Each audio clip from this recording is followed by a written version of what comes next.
Sir मग तुमची जाहिरात माध्यमात सुरुवात कशी झाली आणि पहिली ऍड कोणती होती? हा, जाहिरात माध्यमाची सुरुवात मुळात ना जाहिरातींविषयी मला खूप आकर्षण होतं लहानपणापासून. अच्छा. कारण आपण जाहिरात करतो म्हणजे आपण वस्तू विकतो असं मला वाटत नाही. आपण स्वप्न विकतो ओके. किंवा आठवणी ताज्या करतो. ओके. दुखरी नस पकडतो. दुखरी असं म्हणजे नस पकडतो. म्हणजे कधी दुखरी असते, कधी हसरी असते, कधी कुठल्या एखाद्या विशिष्ट गोष्टीची आठवण करून दे. ओके. आणि जाहिरात हे व्यक्त होण्याचे सगळ्यात छोटं माध्यम.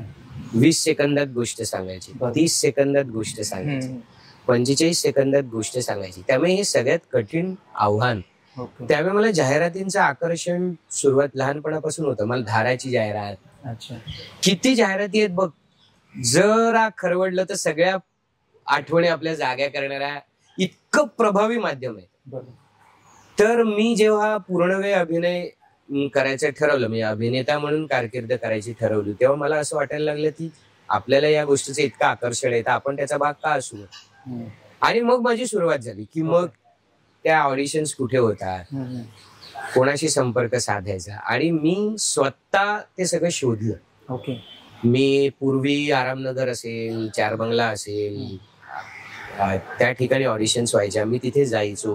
तिथून त्यावेळी फोटो द्यायचे, प्रिंटेड फोटो. आता सगळं डिजिटल झालंय, पण मी प्रिंटेड छोटस फोटोशूट केलं. मग प्रिंटेड फोटो द्यायचे, लोकांचे ईमेल आयडी घ्यायचे, ईमेल करायचे, असं सगळं सुरू केलं. मला माझी पहिली जाहिरात मिळाली. मला अतिशय आनंद वाटतो. ती जाहिरात मराठीवर. अच्छा. तेव्हा मोबाईल फोन्स आणि नवीन नेटवर्क्स नव्याने येऊ घातली होती. टाटा इंडिकॉमची ती जाहिरात होती. माझ्या कॉलेजचा मित्र आणि आता सध्याचा आघाडीचा अभिनेता अनिकेत विश्वासराव. ओके.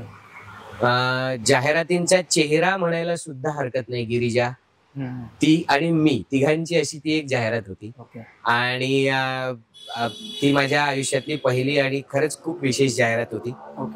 खूप मजा आली ती करताना. आणि मग काय झालं, ती जाहिरात केल्यावर मला अजून एक जाहिरात मिळाली आणि मग ते सत्र सुरू झालं. एका मागून एक जाहिराती यायला लागली.